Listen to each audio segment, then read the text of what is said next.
better lighting. Bright sunlight doesn't always. No, it creates harsh shadow. But when it's like this, you have very even light, and so you don't have any of the harsh shadow. You know? So it's actually better.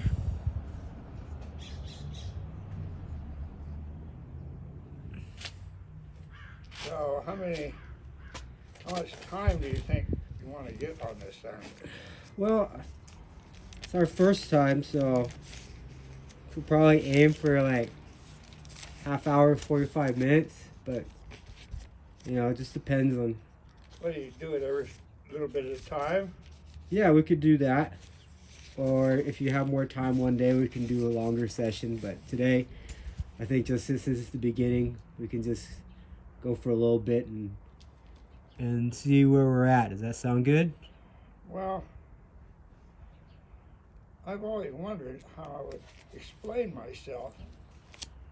And I always thought the only thing to explain is the different friends I made. There was periods when I was selling chewing gum, and I had a lifestyle of bar hopping and chasing after girls, which pretty much goes through most of my lifestyle up until my 40s. So I was a pretty busy boy, and I was in college. All the other college kids were doing what they did on weekends, and I was going out, hanging out with the military guys on base at Air Base there, near where I live, because you could get beer real cheap, and you could buy it when you were underage. And they didn't charge you in there. Most people were all in the military. Well, I was the right age, so I just went in there and drank, and then I hang out with these guys and we go bar hopping. But at that time, they had a lot of Western dance bands in Sacramento. And we go one place to the other. And it's sort of place where when the band takes a break, you go out in the car and screw a girl. It was a pretty good place to get partied out real fast, real easy, That was sort of my college years, I started out as pretty much a nonconformist type person. Tell me more about your college years. Where did you go to college? I went to Sacramento Junior College, and it was a wonderful college, great college. I specialized in partying. And I was coming from Kentucky, and I was such a rough kid. I was all just, good old boy back home, and rolled up my T-shirts, and, just total hick. And I never met a Jew. I never met a Mexican. I never met a Japanese. I never met, I didn't know any kinds of people. Living in Kentucky and Indiana, you were kind of isolated from the real world. And so I joined a fraternity, and they didn't want me. They didn't like me. And they had really rough hazing in those days. So they would actually make a rubber paddle with a leather thing that long and that wide with a handle on it. And they make you bend over and take your pants down and beat the shit out of you. And when my grandmother saw it, she wanted to go call police. I was beat up, And they beat on me for months. And the hazing got real bad. But the guy that was the biggest, baddest, really beat me bad, big, good-looking guy. I remember he had green eyes, and I never bought a beer in that man's presence for the rest of my life, you understand? Because I got in a fraternity, and then I was accepted. And that was a big jump for me, because those 2 years made me know that I wasn't just some hick. I was just like these guys because at the end of 2 years, you wouldn't be able to tell I was just one of the guys, you know. And I just felt that I was competent as anybody else. And it took away all my self-doubts about being this hick guy, you know. I took diction classes so I could adjust the, you know, working to get rid of that. It never all went away, but most of it did. And so that was a rather, I took three semesters to pass English 1A. F'd out.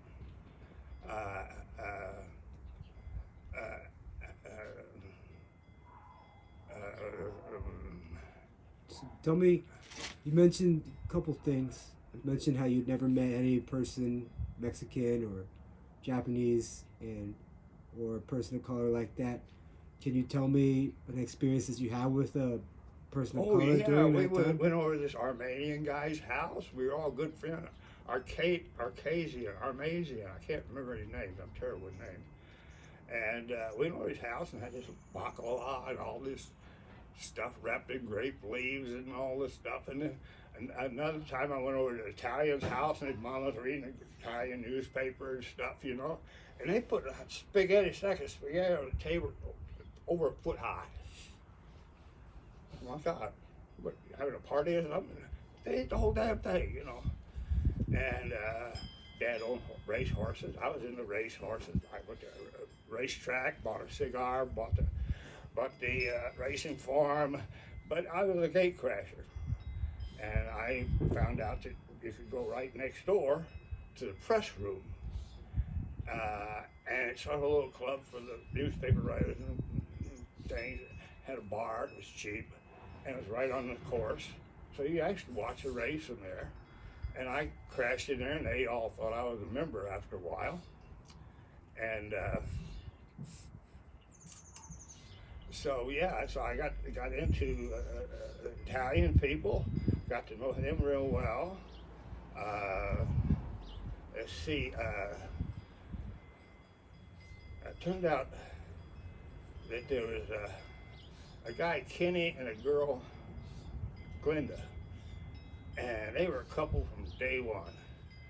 And it turned out, when I had a jewelry store in Carmel, they kept coming down with this other short guy I knew, had real bad teeth.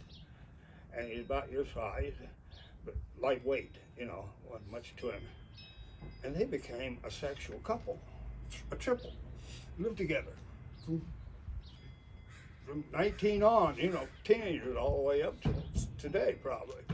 And that was stranger shit to me, you know.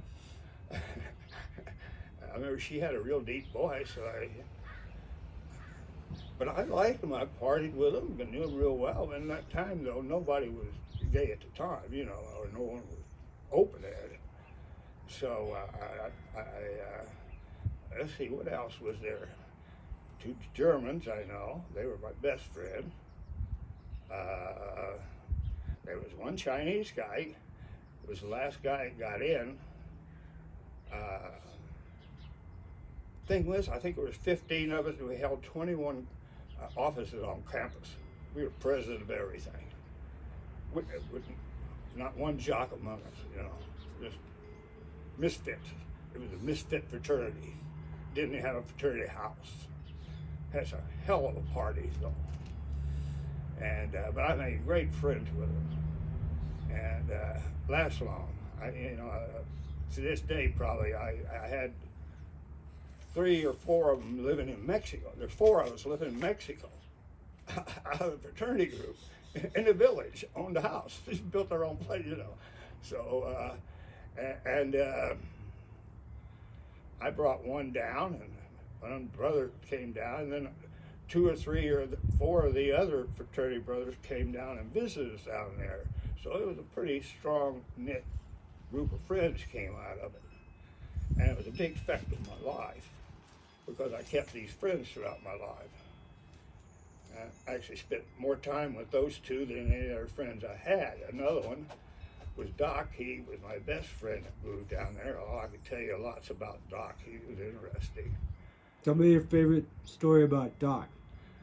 Well, Doc was a fraternity brother, and uh, he was going along selling real estate, married, had a kid, and got divorced, bumming around, and somehow or another, I got a hold of it on the phone, and somehow I went back there and saw him, and I started telling him about Hawaii. I said, "Oh man, you gotta come to Hawaii. Shit, this is greater than hell." And sure shit, he showed up, and my other friend that I knew in Reno, Gary, he's one of the main characters in my life because he went through several other periods of life. And so those two went through life with me a long time. And so he came over, Doc came over, and Gary was a bartender at that time, and he was at Michelle's, which is the richest, nicest place in Honolulu, you know, right on the water next to our canoe club, which is prime spot. And it was a prime location. Movie stars lived in the building, and dinner, and you'd go down to the grand piano, and famous guys would be down there singing and playing the piano. You know, really. Like who? Jim Jim Neighbors, I remember. He sang and lived there. He was gay, I think. And I can't remember anybody else offhand, but anyway, it was the top, most expensive place. Had the best view, right on the water, right on the sand, right next to out with the canoe club. So it was a pretty damn cool place. So Doc went to work there because Gary, when he was bartender, he was going up to the roof for some reason. He had on his swim trunks, and he got in the elevator with the woman who owned the damn building. He says, "You shouldn't be in here in your suit like that or some damn thing, you know." And he gave her a bunch of shit, and they fired him. So that's when Dale come over. At that time, when we became Doc, but his name was Dale. So Dale came over, and he took Gary's job. Then Gary went up and got another job. And this is sort of time when bartenders, the rule was you could only spend $100, and that's fine. They're happy with you stealing $100. You know, you spend any more than that, you know, your problem.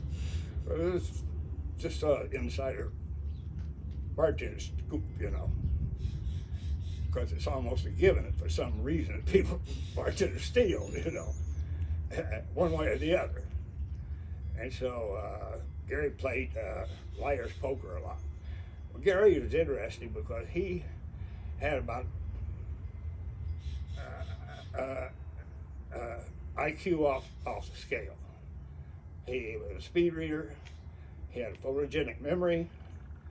He remembered everybody he ever met. He remembered what they drank, knew all about them. He read every book in 5 minutes. He was a genius. We spent his time being a bartender. He was actually Italian and Jewish. I said he didn't know if he wanted to be a banker or a gangster. So he became a bartender. And so anyway, Doc took that job. And then he took a couple more jobs right after Gary get fired, and he ended up taking 3 jobs before Gary went to Chart House, which was his last job, bartending, which was the coolest place, right in the boat harbor there. And he was, and so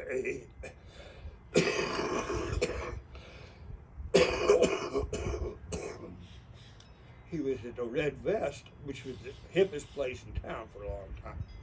Bands and big crowds, big money. And they had a Gary Watson golf tournament in Makaha. I went. Tell me about that. Tell me about Makaha.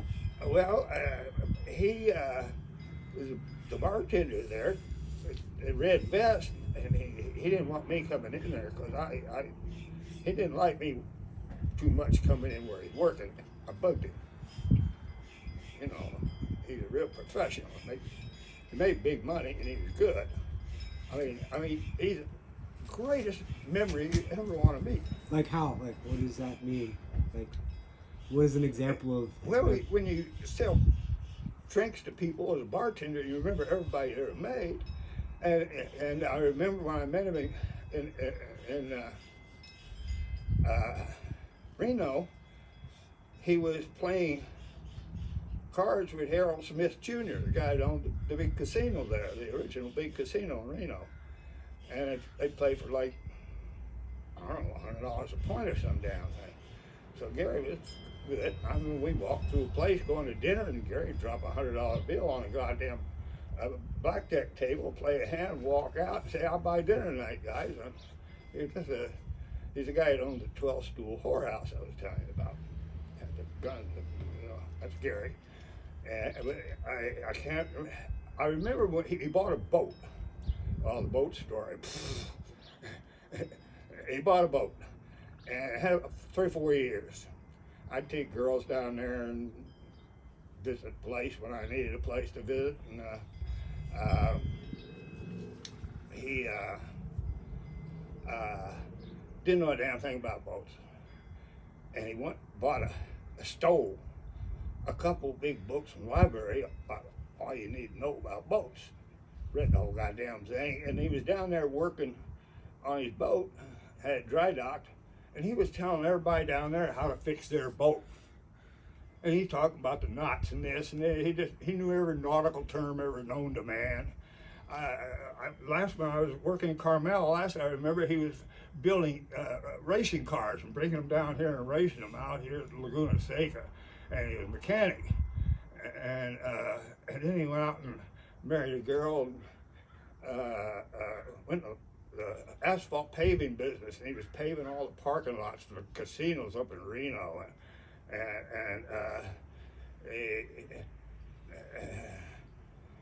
His stories just go on and on. So many, I just. Well, let's go back to the boat story. You Okay, the boat story. the boat story. Okay, so we take the boat out. So, for some reason, Gary went back to the mainland sometime, and he gave Dale permission to sail the boat. I didn't want responsibility, didn't know anything about sailboat, so we didn't know shit. So here's me and Dale taking the goddamn boat out. Neither one of us knew anything. Of course, Gary learned it all reading. I don't know how he learned it. So it's like idiots starting these things. And after about 3, 4, 5 years, he said, "I'm going to sell the boat. I can't get much for it, but we got it insured." Well, he talked me into putting the boat in my name because he don't like putting shit in his name or some reason or another. I was his patsy and that thing anyways. I put him in the boat my name. He said, "But you have to be on board if I wreck it. I want to go wreck it. You know, I'll give you $500 to ride on the boat with me when I wreck it." "All right, Gary, okay." You know, so here we go. We're going to wreck the boat. And he said, "We're going to come in there, all like harbor. We're going to run into that big 20-foot wall over there and crash the thing up." I said, "No, we ain't, Gary. We ain't going to. No, we ain't. You may. I ain't. You know, I'm off here, you know." I said, "Let's go around to Diamond Head. I know Diamond Head. I dive out there and snorkel all the time. It's 6 or 7 feet deep, you know, not bad. And I know right where the rocks are, you know. We'll take it around there, and we'll come up and we'll tear the bottom out of it with rocks. That'll total it out." He said, "That sounds good." So when we went to do it, I had April drive me to the boat dock. I gave her my car keys, and she went back to Bachelor's Paradise, our little place on Diamond Head, and told everybody what I was doing. So here we come around the bend, you know. We're out there, there's about 12 of them out there. You know, jumping up and down. And the boat comes in, we rip the bottom out of the damn thing. And here's April, my girlfriend. She jumps in the water. I'm out there. She's like, "I got you, Jimmy." I said, "Shit, April, leave me alone. I'm not deep below. Jesus Christ." And up there was newspaper people, the fire department, the police department, all these people, whatever the hell there are, people are all right around, and they're actually recording me talking about wrecking the boat. "Yeah, we did just got around there. I don't know, I got away from it, and we ripped the bottle out. I don't know anything about it, you know." Blah, blah, blah, and everybody's laughing and shit. And there must have been 24 people up there, but we got out. So I just ran into the place I knew, right behind the house there, where on Diamond Head. that was a boat. That was scary. And yeah, he was very competent and just brilliant. I don't know how to tell you how smart he was. He, he, he was just the hippest guy in the world. He was an excessive reader, and we played cards all the time. He and I, heads up. We liked playing cards. We liked playing hearts. And we were just, I could hold my own on anybody playing cards, more or less. The people that beat me, they were really smart. My cousin Jerry, high school dropout, went to night school, went to Evansville College back in Indiana, went up to Sacramento and worked at Aerojet, and then went to Bell Labs and built the goddamn motor that got him off the moon. And he had 100 physicists working underneath it, okay? And he used to beat me at poker. And I said, Mother said, that Jerry won't mount that. No, Ma, he's really good. He can beat shit up. He can beat me at poker. Nobody can beat me at poker. So Gary and I played cards. So I played cards with people, and I tell you, people that can play cards are fairly smart, you know, because it's a numerical game. A good mathematician will whip your ass in cards because they know the odds. So tell me, that's really interesting. Tell me your favorite poker story. You have a favorite one? Yeah, well, poker is easy. I went to the first grade, and the teacher says, what's your number, Jimmy? And I said, ace, deuce, tray. No, Jimmy, it's not ace, deuce, tray. It's 1, 2, 3. Ace, deuce, tray? No, that's the same thing. No, Jimmy, it's not the same thing, you know. So I've been playing cards since first grade. And my cousins and I would sit around and play cards together. We'd play spoons. We'd put 2 spoons out there. My sister, whoever would get hanging, and we pass cards around. And when you get 4 of a kind, you grab a spoon, and who doesn't get a spoon loses, see? So it's kind of a big wrestle. And then we played poker, and we played poker with our dads and my uncle, and we whipped everybody, you know. We were good at playing cards. And so Gary and I were really good. And I had experience. I played Mexico, that's what I did, play cards. In Hawaii, I played cards with all the beach boys. I was a card player. It was just I was sort of a hangout, screw off all my life, and I don't know how I got through it all. It just happened. Happily. Never without $1 in my pocket, never without $100 in my pocket. I carried money and didn't want. Never had a job but one, and I was never without work. Yes. You know, I just got my businesses going, you know. So let's go back a little bit and talk about your one job. I know that you chewing gum. Chewing gum? Yeah, it was a good one. I had a boss. He hired me, and I never sold anything. And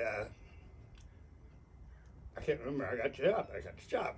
I just got married, and he lived in San Francisco, and my territory, and I lived in Sacramento. I saw him twice a year for lunch, if that. And an ultra boss, I may have seen once every couple of years. And I only had one office, chewing gum company, American Chickle, was in New York. No office, no boss. Brand new car, all expenses paid. Reno was my territory, Tonopah, Winnemucca, Lake Tahoe, and Sacramento. I sold 3 times the average and worked about 3 hours a day. I was just good at everything I did like that. I don't know. You're supposed to go out and make accounts, make friends, take care of the business, put stuff in there. That's what I did. It didn't take me long, so I did it. I spent the rest of my time screwing off. I always thought a 4-hour day was working. Other people, I don't know what they did, but that was what I did my whole life. I didn't know any better. I had tried all the traditional jobs. I was in high school. I came to Sacramento 2 winters, 2 summers, and worked in a can company, stacking cans and box cars. I was the only white guy there. and I got at it, and it takes being really good. Full of goddamn boxcar full of tin cans and razor sharp edges that don't fall down and kill you. You stack it all the way to the ceiling. These big forks. I delivered meat to all the markets. That was work. But the chewing gum company was interesting because I had a free life. I could do whatever I want.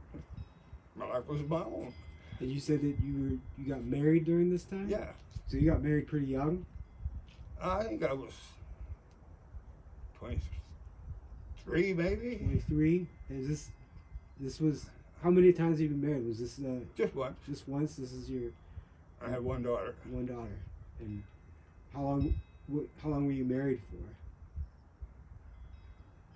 Until I went in the jewelry business. Till you went into the jewelry business. So this was, I'm just trying to get like a timeline. Like, you were married at 23, and you worked at the salesman chewing gum, and then when did you go to Hawaii? Were you still married in Hawaii? No. I was still in Hawaii after marriage. I was married until I left Hawaii to go do the jewelry business. And I would have been 40. 40. So you were married from 23 to about 40? I'm trying to remember. Yeah. I think actually I didn't get divorced until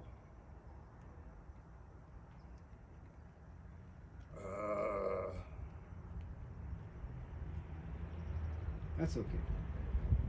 when I had the house in Mexico was when I got divorced. So a long time you were still married, Yeah, but you were I took care of my wife 20 years Yeah. after I left her. right. You were separated. I was separated for 20 years. Right. And I gave her the house, Uh-huh. the money, the car, and the business. Right. And I bought a $200 down Volkswagen van. I had it delivered in San Francisco. Mm-hmm.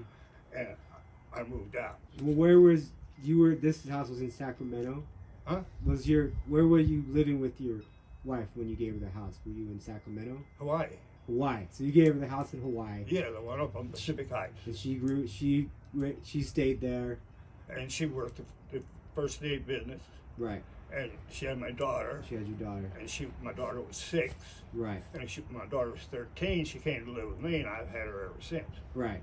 Gotcha. To this day. And so I took care of her while I was gone. Yes. At one time, I hired her to run my store in Hawaii, but she was a total disaster at that and everything else she ever did.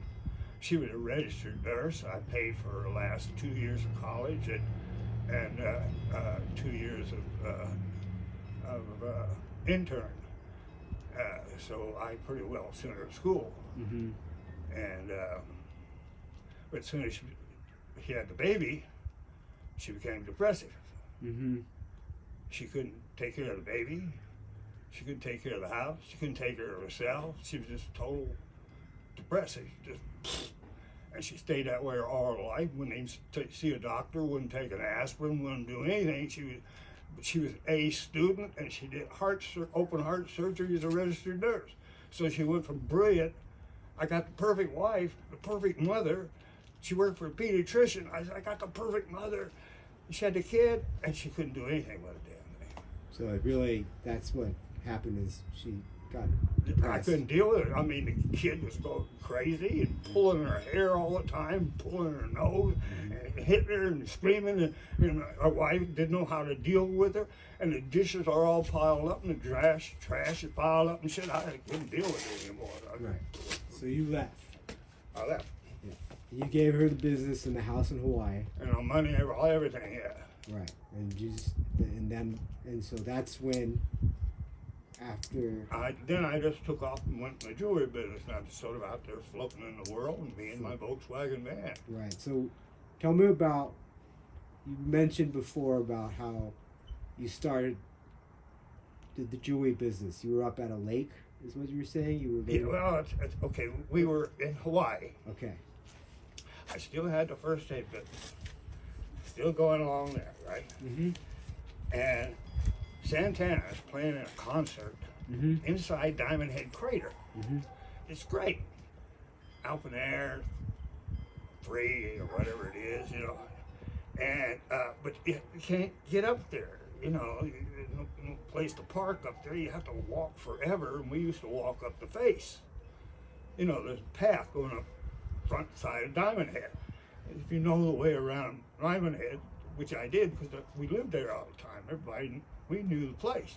No place, no fence. You go through there, and the trail goes up. And we said, well, this year, let's open a booth. Because they're free. You just have to sign up for one and set up a booth. And we were going to make roach clips. We're all sitting around making roach clips. Gene stole all these alligator clips. The guy I went in business with stole alligator clips. And somebody bought this plastic stuff like this that you could heat up and bend and do things with and stick an alligator clip on there. We made 500 of them or so, you know. And drive up, set up our place, put on our blankets, put the coolers down. We set up house up there for the concert. And we're making those alligator clips. G says, I'm going to go in the jewelry business. I'm going to quit this phone company, and I'm going to make silver jewelry from all this melted down jewelry that people get divorced have. And that was his idea. I said, well, I'll sell it for you if you get it.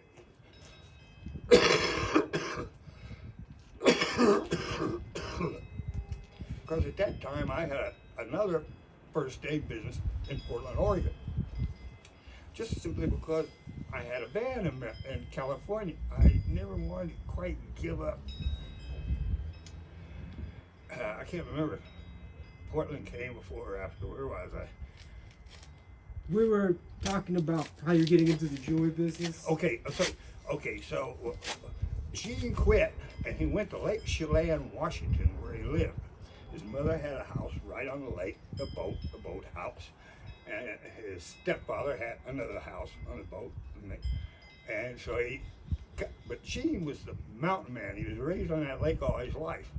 And there were like 25 miles of road to that lake, and then there's 75 miles of no roads, no electricity, no water, nothing, no houses. But about 12 houses on the lake. And that little bitty town up there, about 200 people, called Stehekin, and they had a mail boat that went 5 days a week up the lake to deliver the mail. United States government boat. You can put horses on it, mules on it, small little vehicle things on it, have your groceries delivered, send up your list, and bring groceries up to you, right up to your dock, and hand them right to you. It's a hell of a place. And up there was an old copper mine up above it at another little lake. And the copper mine people built big chalets and a huge 500-seat dining room for employees and bowling alleys and all this stuff. And when they closed the copper mine, the Lutherans bought it for a retreat. And down at the bottom of the hill, they had a schoolhouse for all the kids up the mine, a one-room schoolhouse. And there was a little campground there with actually a little cafe bar, pine, everything, and all these outbuildings. They were all there in perfect condition. They were just vacant. So we just moved into the schoolhouse. Everybody knew Gene moved in. It was illegal. He knew how to deal with stuff up there. And he was a real mountain man. I mean, the snowshoes, the hunting, and the whole 9 yards. There was an old guy up above us that had a hair lip that'd been there since forever, and he had a little lake up there and 3 little cabins, and people would fly in up there in the pontoon plane, land on a little lake, stay in these little cabanas, and he had a little cabin there that he'd been living in for 60 or 70 years. And he's an old guy with a hair lip, and his stockbroker flew in twice a year to see him. He made so damn much money in the stock market. And so Gene would go up and take care of the old man. I went up a few times. It was quite a climb up there. But that was a schoolhouse. So Gene went up there to empty schoolhouse, and you went in there, and it was like he was building a time machine or something. There was all kinds of jerry-rigged things, for a generator outside. He even took an old boiler, big iron cast on boiler, stuck it up on end, built a fire under it, put water in it, and we could have hot water. But until we did that, we used to put snow in an old bathtub and build a fire under it. And then we had like 7 feet of snow up there, and filled the bathtub full of water, build a fire in it so we could take a bath. I mean, it was pretty lean up there, but we could have our groceries delivered. And I remember taking NyQuil for some reason. I kept having colds and things, and I'd go out to take a pee at night, and Aurora Alice is up there, nights up there, and it was like, like starry night. Okay, so that's where we started making jewelry. And I had my girlfriend come, April. Well, April was really smart. She had about 140 or so IQ, maybe more. She was real bright, spell anything, knew every word in the world. She was an intern for the governor when she was 17. She was bright. And we decided to buy costume jewelry and go out and see what we could buy to start making jewelry. We didn't know how to make jewelry. We didn't know what kind of stuff to make. We didn't have a clue. We didn't know what 14 karat meant. We didn't know how to melt gold. We didn't know, no books, no instruction, no jewelers, just us. Gene had some old dental tools that we started using to make waxes with. Well, April initially was a genius at working that damn wax. She was amazing. She's still doing it, going on 50 years. And she's good. She can get $10,000-$15,000 a piece. Really, she did really good. She does custom work, put stones and shit in, So Gene was making stuff. I was selling it. I started doing stuff. No, Giles, don't touch anything, you'll break it, So they didn't want me, don't do that, Giles. I said, I want to make one. I'm selling it, it's child jewelry. Let me make one. No, Giles, come on. So I designed one of a seagull that I'd seen on a magazine for Jonathan Living Seagull. There's this picture on the front of a book. So I made a little seagull like that. Sold that son of a bitch for 20, 30 years. And little ones, bigger ones, amazing. Oh, I remember Gary, the guy who was a Jewish Italian. He had a solid gold Rolex in those days. For a young man, nobody had a gold Rolex. Gary had one. And Gary was MP. And he was a serious, tough little guy. He was tough.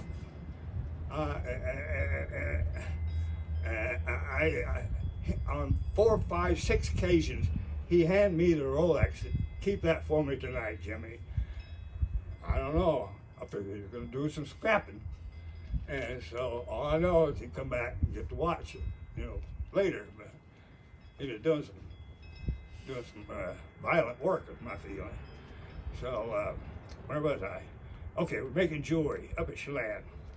I remember I got my first pair of snowshoes. I had 3 pairs of custom-made wooden snowshoes with the gut and the whole thing like my life. He got me hooked on them. And he was a nut for Frisbee. And I wasn't much less. I could play some serious Frisbee for hours. And playing in the snow is one hell of a fun thing to do. I mean, you can go out there and play on that snow and do things you didn't ever dream you could do playing Frisbee, So it was really exciting to play with Frisbee up in the snow on snowshoes. That's one of my favorite things. Of course, there was a time I tried to talk everybody into. We rode a snowcat a few times up to the place where the copper mine was, and the snowcat up there, the Lutheran. Hey, you spent the night for 3 or 4 nights, you know, and all jump in the hot tubs and steam room, and then jump in the cold water, and big, beautiful stainless steel kitchen, dining room, and great food. And it was kind of changed from living in a goddamn schoolhouse with no facilities or nothing, you know, and only a little light bulb or two at night, you know. It's kind of serious deprivation. But it was fun. It went on for a year or two up there. And I still had to go out and try to open a store and sell it. And Scotty Napier came along in life, and he was a great friend. His dad was real rich. They did the heating and cooling for Boeing up in Seattle. And he had a big house up there. He saw it, huge lot, goes down to a little lake right in downtown Seattle. And he said, yeah, my sister and I both had our own little yachts, you know, little boats, and lost it all. And I met him right at the tail end of it. Scotty came to Hawaii, and white Panama suit, and he'd been to Europe, traveled around, and he said, I'm on the excitement plan. And I said, what's that? And he said, well, I went broke. My dad went broke. I lost my credit cards and everything, and so they keep sending me credit cards. And he said, every time I get a new one, there's excitement plan, you know. So I caught him right then. He'd rented a big suite up at the Ilokai, and had a party. And I remember he bought some people clothes downstairs in the men's room clothing. Had this big party, and the next morning the TV was gone. People had their sandals stolen, you know, and you know, he didn't care. The excitement plan was the end of it.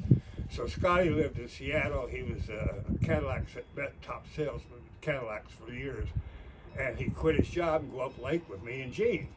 We stop at the bakery and buy $100 worth of bakery goods, and go to the store and pile all our stuff up and go up there and get Gene's boat and drive. We had a boat, we could drive back and forth. And Scotty liked to fish, and he loved going up there, and I liked going up there. And it was really a blast, man. We had fun up there. You know, we were smoking weed, making jewelry, and fishing, and doing stuff, you know. And so we went up together with Scotty. I remember he quit his job. He was standing on the floor working. I went up, he went in and threw the keys down and quit the job and went up with me, you know, about 4 or 5 times. They always take him back because he'd sell the shit out of Cadillacs.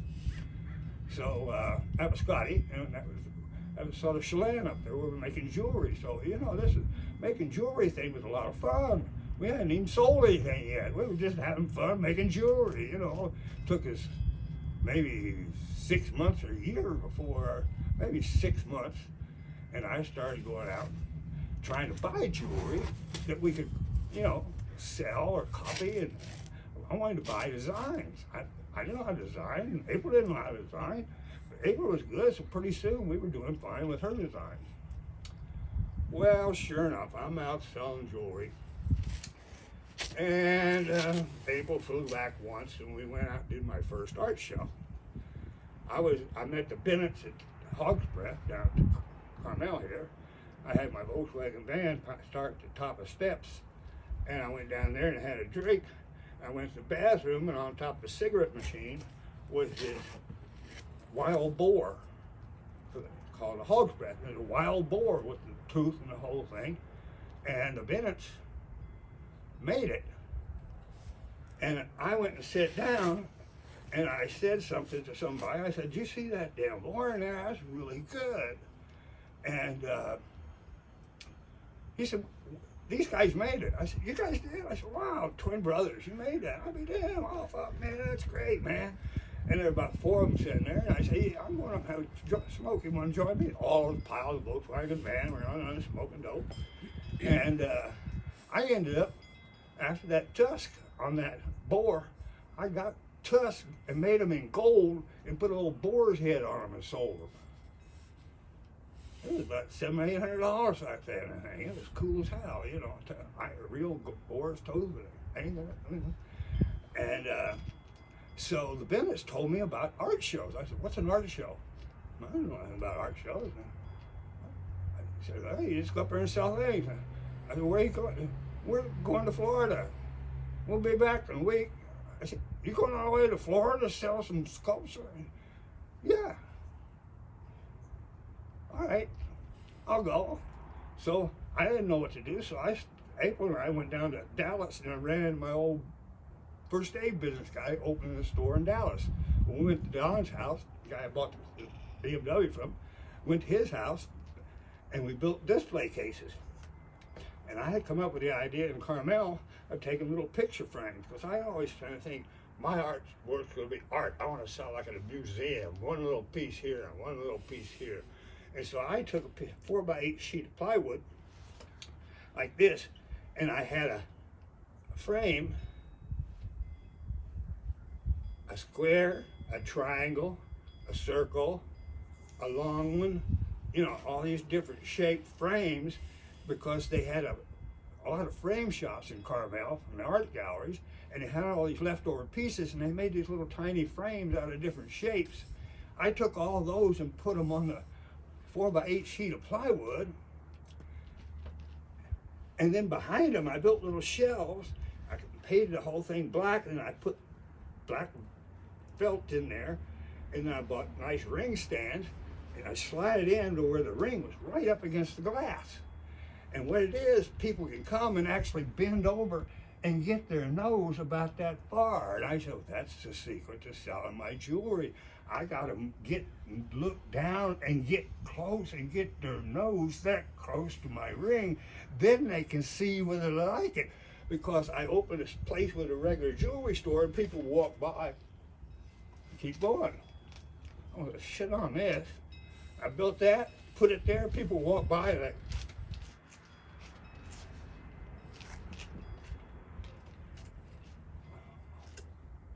I'd reach back there and grab that piece and I'd put them on so fast they didn't know where to hit them. I said, wow, that's cool. How'd you do that? And I used that for years. When I opened my store in the Hyatt Regency in Waikiki, I did it all out of one big coalwood tree, black streaks in it. From the people that make the bowl, I bought a whole damn tree, had it cut up, cut into frames, make big frames to go around the outside, little frames to go out, all out of that coalwood. I made lamps out of that. I made a waste bag out of it, made the gate out of that, made the counter out of it, all out of that one coalwood. Using that idea of the little picture frames. And it was the coolest looking store in the whole goddamn Hyatt Regency. Never made much money. Never made much money. But I was there 10 years, and they raised the goddamn rent from 10% of my gross, which is way more than anybody was paying the whole hotel by square foot. Nobody was paying more than I was. And they raised it 5%. I didn't do it. I had my wife work there for a while, and that was a disaster. And so I had to close the store. I broke my heart because it was really a beauty. Just a beauty. Beautiful, beautiful store. And so why don't we pause there for now? Okay, well, that's a good spot. That's a pretty good bunch, but you see, I kind of have to veer off. That's fine. Because it's my life veered off. That's fine. My life didn't go in a straight line. That's like most people open the store, sit there, and open the store. Yeah. No, mine didn't work that way. That's fine. No. That's perfect. That's your story. It's different. Everyone has branches, right? It's like the branches of a koa tree. Yeah. You know? Like I said, I didn't control my life. Events did. You know, I was just going along. I was like a leaf in the wind. I'm just moving along in life. But everywhere they put me was cool. Yes. So we'll stop there. We just got to your shop in Honolulu, and you closed it. We can pick up and go off on some different branches from there. Does that sound good? Yeah. All right. Thank you. Yeah. Well, you see.